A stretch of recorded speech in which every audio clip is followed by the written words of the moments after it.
It is time to get spooky. HEX is a 2016 horror novel by Thomas Olde-Heuveldt.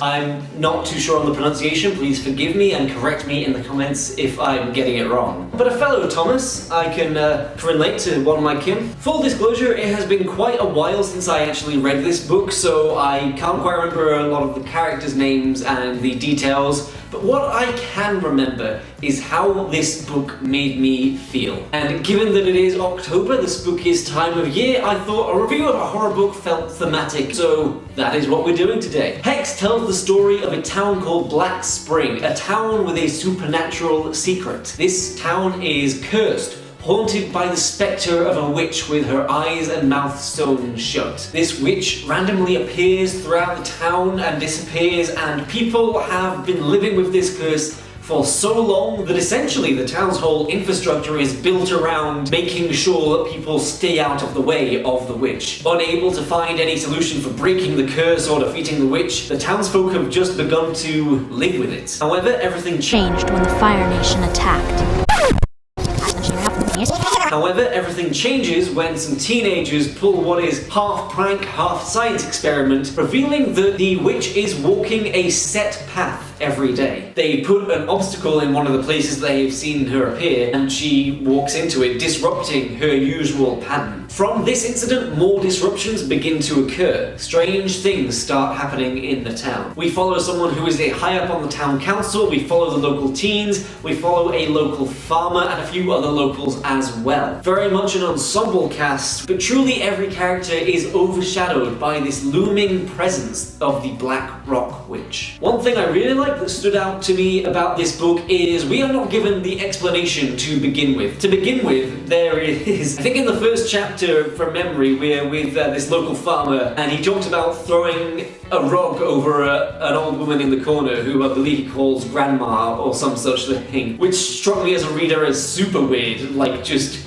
putting a rug over your grandma and pretending she's not in the room. What the hell's going on there? But as we venture further into the book, it becomes apparent that grandma is just sort of a wry nickname that he has for her, and this is in fact the Black Rock Witch, and they are putting a blanket over her so that they don't feel that piercing unsettlingness that her presence brings. Because at this point she is just appearing in their living room in the corner, and she doesn't do anything, she doesn't say anything, she just appears in these places for a certain amount of time and then disappears and appears somewhere else. It presents this town with a super just interesting, weird uncanniness to it from the get-go. An uncanniness which stays prescient throughout the entirety of the book. Something I think that Thomas Heuveldt did really well is just the mounting tension as the book progresses. We begin with that one incident with the teens messing around, and then from there smaller things start to disrupt in the pattern of what the witch does, and then smaller things avalanche into bigger things, and the tension just keeps mounting and mounting and mounting.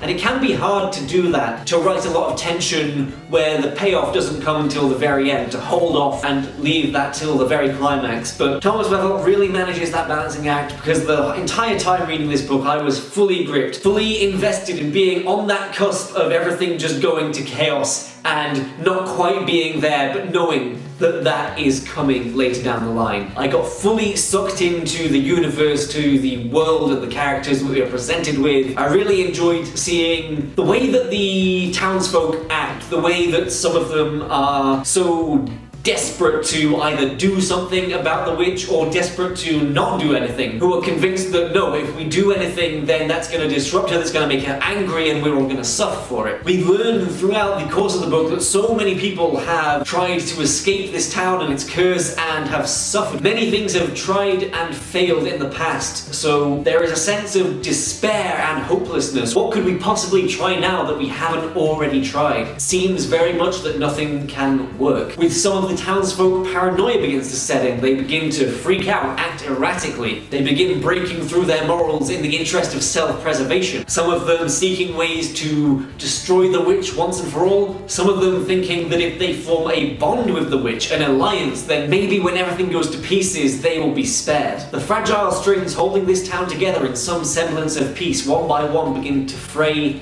and wither and eventually snap. Watching that gradual unfolding, unraveling of everything that is going on is so all-consuming. It really had my attention from start to finish. Again, that building tension of inevitability is something that is portrayed really, really well in this book. The knowledge that tragedy is afoot, that tragedy is on the horizon, and there is really nothing that anyone can do to prevent it. It is gripping stuff. I read this book when I was in the middle of the Fifth Wheel of Time book, and it really did feel like a breath of fresh air. I had gone from that book where it almost felt like a chore just to get through to another page, whereas this one, I started reading from page 1, and next thing you know, I had burned through the entire thing and was wanting for more. Well, I've not read that many horror books compared to fantasy and sci-fi. Well, I've read the Goosebumps series when I was younger. I read the original Dracula, I've read The Haunting of Hill House, and The Woman in Black. Those are sort of my main touchstones for horror books. However, I do have to say, with this book, the bar has been infinitely raised. Also worth mentioning, this book has been somewhat localized. The original book takes place in, I believe, a German town, whereas this English translation has been modernized to take place in American town,